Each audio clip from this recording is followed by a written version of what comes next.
أعوذ بالله من الشيطان الرجيم بسم الله الرحمن الرحيم يا أيها الذين آمنوا أنفقوا مما رزقناكم من قبل أن يأتي يوم لا بيع فيه ولا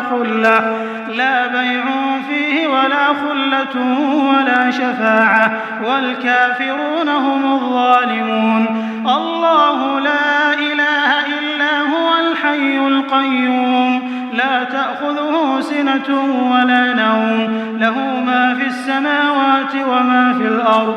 من ذا الذي يشفع عنده إلا بإذنه يعلم ما بين أيديهم وما خلفهم ولا يحيطون بشيء من علمه إلا بما شاء.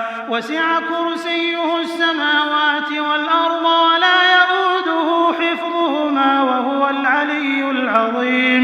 لا إكراه في الدين قد تبين الرشد من الغي. فمن يكفر بالطاغوت ويؤمن بالله فقد استمسك بالعروة الوثقى لا انفصام لها والله سميع عليم.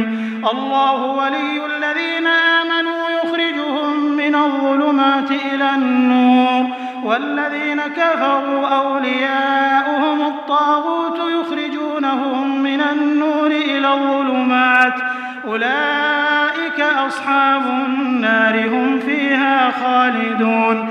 صدق الله العظيم. الحمد لله رب العالمين والصلاة والسلام على سيد المرسلين وعلى آله وأصحابه أجمعين. أما بعد. سورۃ البقرہ کی یہ 4 آیتیں ہیں جن کی بھی تلاوت کی گئی اور یہ 4 آیتوں کا سلسلہ شروع ہو رہا ہے آیت نمبر 254 سے اور ختم ہو رہا ہے 257 پر. اس طرح سے یہ ایک مکمل رکوع ہے اور یہ سورۃ البقرہ کا رکوع نمبر 34 ہے. اس رکوع میں ایک نئے مضمون کا آغاز ہو رہا ہے. ایک نیا ٹاپک ہے جو آج کی ان آیتوں سے شروع ہو رہا ہے، لیکن اس سے پہلے اس کی ایک بڑی عظیم الشان تمہید بھی ہے. ٹاپک کیا ہے، مضمون کیا ہے؟ وہ راہ خدا میں خرچ کرنا.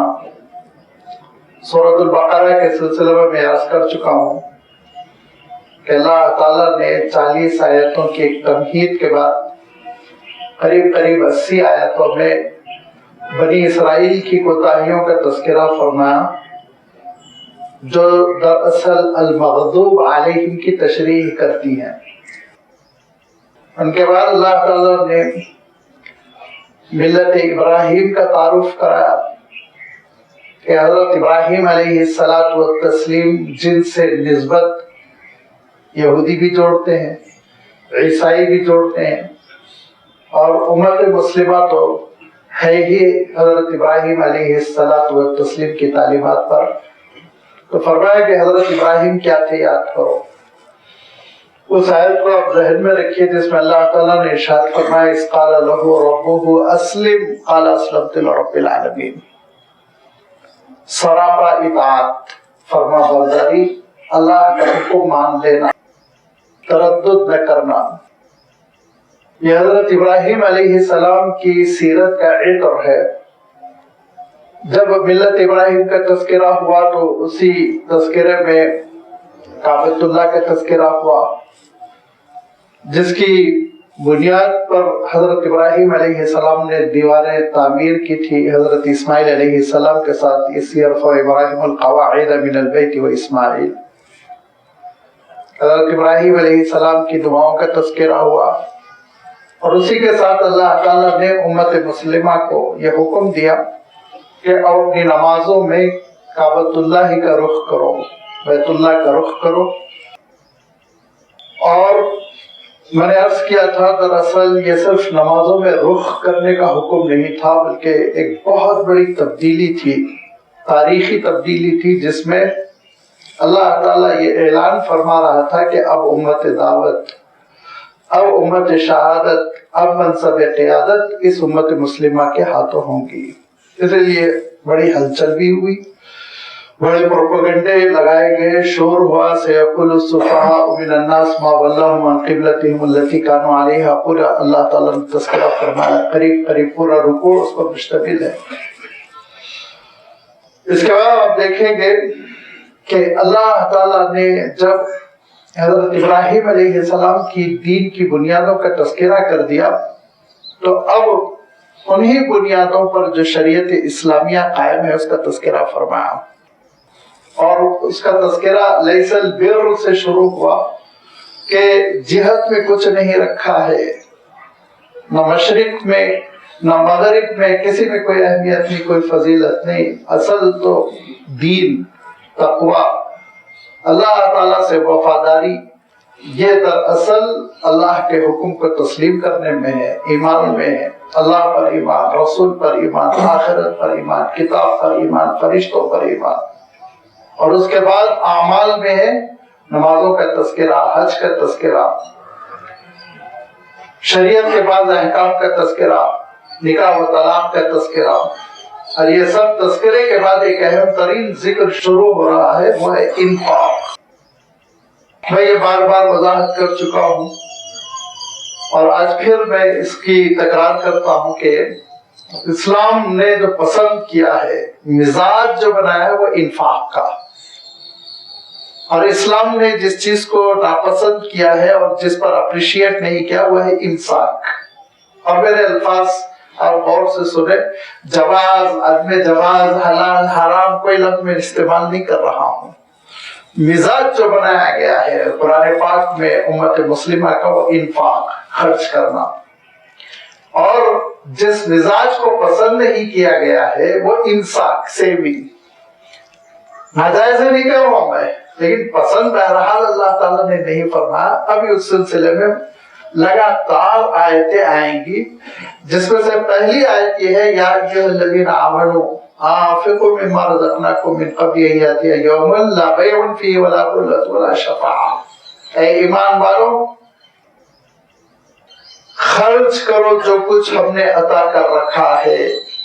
بالکل آغاز میں مما رزقناہم ینفقون میں یہ عرض کر چکا ہوں کہ آمدنی کو اپنی آمدنی نہ سمجھو۔ میں نے یہ بھی عرض کیا تھا کہ انسان کو یہ غلط فہمی ہوتی ہے کہ میں اپنے ٹیلنٹ کی وجہ سے کما رہا ہوں، میں اپنی محنت کی وجہ سے کما رہا ہوں، اپنی صلاحیتوں کی وجہ سے کما رہا ہوں۔ اللہ تعالیٰ نے بار بار اس غلط فہمی کا ازالہ فرمایا۔ یہ غلط تصور ہے تمہارا، یہ اللہ کا عطیہ ہے، اس کی بخشش ہے، اور اس کے لیے یہ توجہ دلائی گئی کہ تم سے بہت زیادہ باصلاحیت کو دیکھو۔ اللہ تعالیٰ نے ان کو وہ خوشحالی سے ہمکنار نہیں کیا جو خوشحالی تم کو ملی ہوئی ہے۔ اور عربی کے ایک شاعر نے تو بہت بڑی بات کہی، وہ یہ کہتے ہیں کہ اگر ذہانت کی بنیاد پر دنیاوی اسباب ملتے تو گائے اور بیل کو گھاس نہیں ملتی، بیچارے کے پاس ذہن نہیں ہوتا، لیکن کنٹل و کنٹل کھاتا ہے وہ، ماشاءاللہ اللہ تعالیٰ عطا کر رہا ہے۔ تو پتہ یہ چلا کہ انسان کی اپنی صلاحیت، اپنے ٹیلنٹ کی وجہ سے نہیں، بلکہ اللہ کا کرم ہے۔ مما رزقناکم، جو کچھ ہم نے تم کو عطا کیا اس میں سے خرچ کرو، اللہ تعالیٰ نے عطا کیا، اور وہ چھیننے پر بھی قادر ہے، جیسے وہ دینے پر قادر ہے۔ واللہ یغنی ویبسط، اسی کے ہاتھ میں ہے روک لینا، اسی کے ہاتھ میں ہے دے دینا، لہذا اس یقین کے ساتھ خرچ کرو۔ اور فرمایا کب خرچ کرو؟ من قبل ان یاتی یوم، وہ دن آنے سے پہلے جو دن کیا ہوگا؟ لا بیع فیہ، جس دن خرید فروخت ختم ہو جائے گی۔ انسان سیونگ کیوں کرتا ہے؟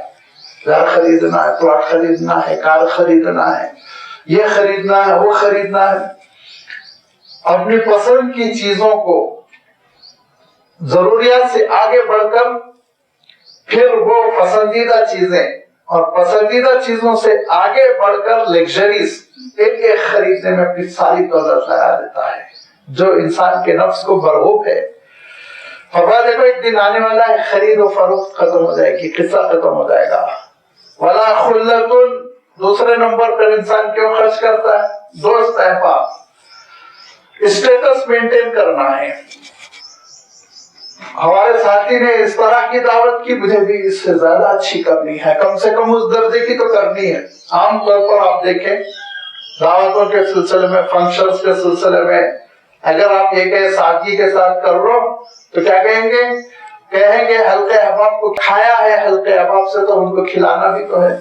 عزت باقی رکھنی ہے، عزت باقی رکھنی ہو تو میدان حشر میں باقی رکھو، عزت کو بلند کرنا ہو تو جنت میں کرو۔ یہ دنیا تو عارضی شے ہے، دیکھتے دیکھتے گزر جائے گی۔ ولا خلۃ، اس دن کوئی خلیل دوست کام نہیں آئے گا۔ دوست سے بھی زیادہ قریب ہو تو خلیل کہتے ہیں، دوست سے بھی زیادہ۔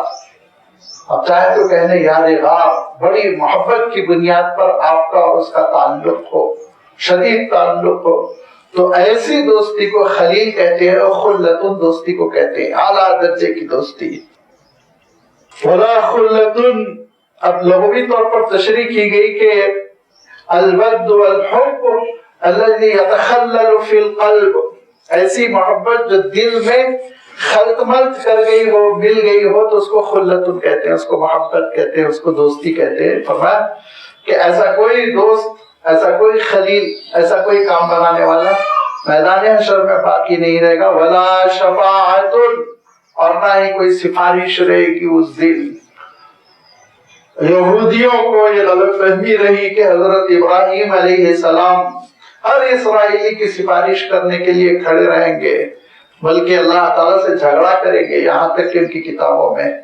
اور عیسائیوں نے تو مسئلے کو چوپٹ ہی کر دیا، اتنا انہوں نے مسئلہ بگاڑ دیا کہ ان کا عقیدہ یہ ہے کہ حضرت عیسیٰ علیہ السلام کھڑے ہو کر لوگوں کو جنت جہنم میں ڈال رہے ہوں گے، اور اللہ تعالیٰ نعوذ باللہ ان کے عقیدے کے مطابق اللہ تعالیٰ منہ دیکھ رہا ہوگا، نعوذ باللہ۔ لیکن یہ ان کا بگڑا ہوا عقیدہ ہے، فساد ہے ان کے عقیدے کا۔ اور بات دیکھو یہ سب چیزیں چلنے والی نہیں ہیں۔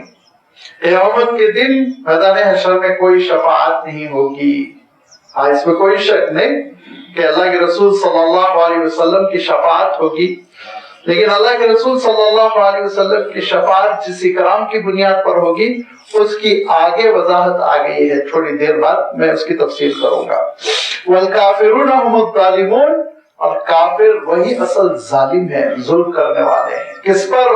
اپنے آپ پر۔ کس پر؟ اپنے خاندان پر، اپنے کنبے پر، اپنے ماتحتوں پر، اپنی سوسائٹی پر، سب پر ظلم کر رہے ہیں، بگاڑ رہے ہیں، کفر کی طرف لے جا رہے ہیں۔